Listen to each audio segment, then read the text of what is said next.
جہاد حج، لیکن آپ نے سب کی نفی کر دی، نہیں یہ بھی نہیں، یہ بھی نہیں، یہ بھی نہیں، یہ بھی نہیں۔ اچھا یا رسول اللہ آپ بتائیں، تو آپ نے فرمایا ان اوثق عر الاسلام الحب للہ والبغض للہ، اسلام کا سب سے مضبوط عمل وہ آپس میں اللہ کے لیے محبت کرنا ہے۔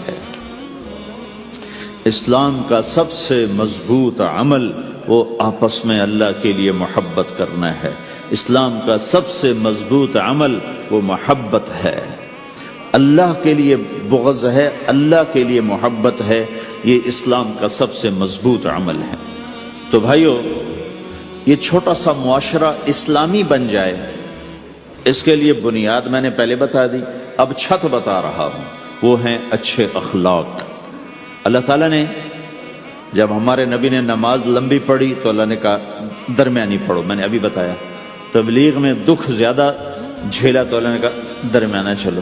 لیکن جب اللہ کے نبی نے اخلاق بلند کیے، اخلاق، تو اس پر بھی اللہ تعالیٰ فرماتا میرے نبی ذرا اتنا نرم نہ ہو، تھوڑا سا سختی دکھا، آنکھیں دکھا، تھوڑا شونشاں کر۔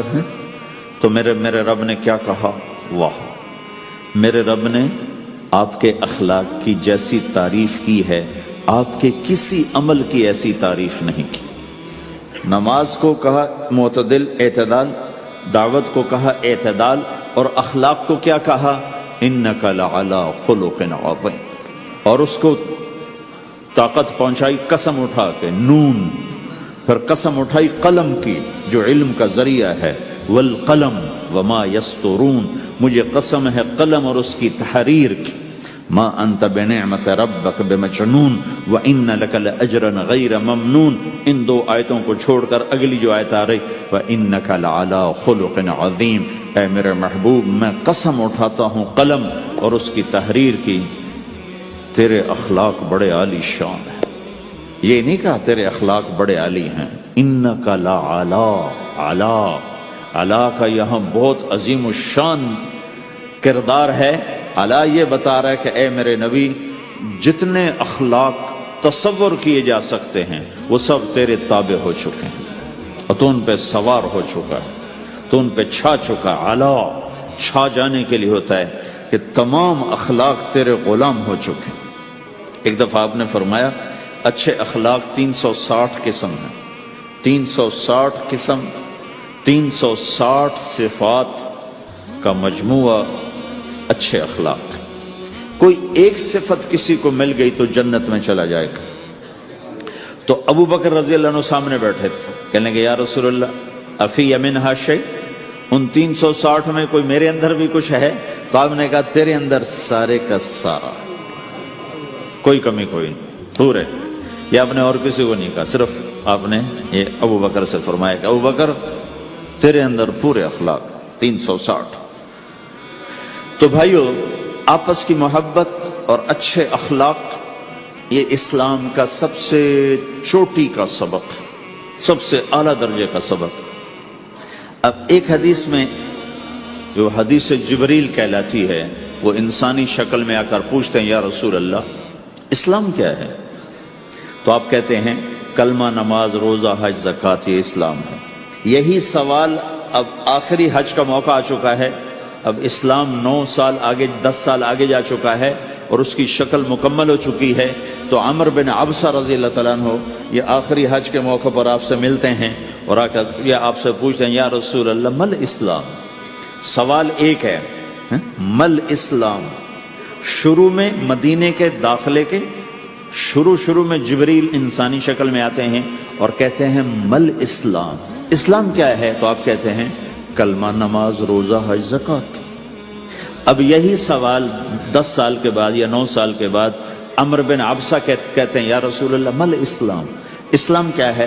تو اب جواب سنو، آپ نے فرمایا اطعام الطعام وطیب الکلام، میٹھا بول بولنا اور کھانا کھلانا۔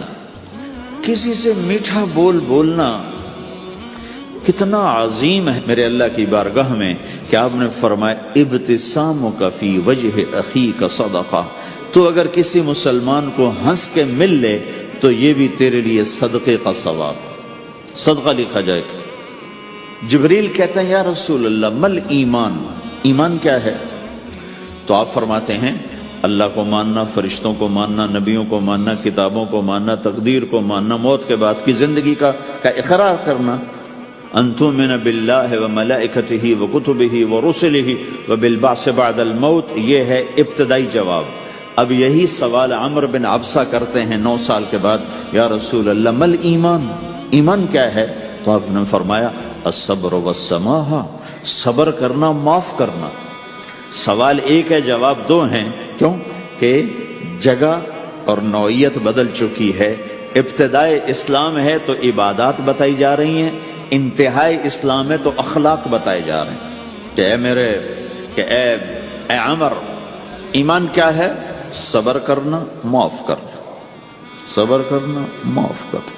تو بھائیو، جو ہمارا معاشرہ بنے گا اسلامی، گھر میں باہر، وہ بنے گا اچھے اخلاق سے، عبادت سے نہیں، علم سے نہیں، تبلیغ سے نہیں، وہ بنے گا اچھے اخلاق سے، میٹھے بول بولنے سے، درگزر کرنے سے، معاف کرنے سے، سہ جانے سے، اور بازار میں سچائی، بازار میں میٹھا بول نہیں، وہ تو ہر تاجر مسکرا کے ملتا ہے، ہاں وہ تو کاروبار ہے مسکرانا۔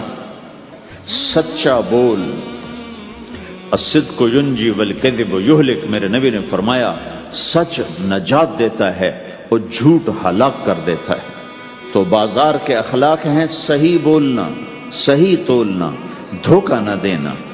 میرے نبی سے پوچھا گیا یا رسول اللہ مسلمان بزدل ہو سکتا ہے، ڈرپوک؟ آپ نے کہا ہو سکتا ہے۔ کہ یا رسول اللہ مسلمان بخیل ہو سکتا ہے، بخیل کنجوس؟ آپ نے کہا ہو سکتا ہے۔ کہ یا رسول اللہ مسلمان جھوٹ بول سکتا ہے؟ جھوٹ نہیں بول سکتا۔ آپ نے فرمایا میں اپنے امت میں ہر عیب کی توقع رکھتا ہوں کہ میرا امتی ہر گناہ کر سکتا ہے لیکن 2 کام نہیں کر سکے گا اگر وہ میرا امتی ہے، ایک جھوٹ کبھی نہیں بولے گا، ایک دھوکہ کبھی نہیں دے گا۔ اور یہ دونوں کام ہمارے پورے عروج پر ہیں۔ تو مسلمان دھوکہ نہیں دیتا کسی کو، مسلمان جھوٹ نہیں بولتا۔ تو اللہ کے نبی نے یہ نہیں فرمایا جو نماز نہیں پڑھتا وہ میری امت میں سے نہیں، جو روزہ نہیں رکھتا میری امت میں سے نہیں ہے، زکوٰۃ نہیں دیتا میری امت میں سے، یہ نہیں کہا۔ آپ نے کہا من غش فلیس منا، جس نے کسی کو دھوکہ دیا وہ میری امت میں سے نہیں، میری امت سے خارج۔ تو آپ کی تجارت پاناما میں ایسی تجارت ہو کہ وہ اسلام کا بولتا ثبوت بن جائے۔ آپ کی جاب ہے تو ایسی ہو کہ پورا انڈونیشیا جو مسلمان ہوا ہے، مسلمان تاجروں کی تجارت سے مسلمان ہو۔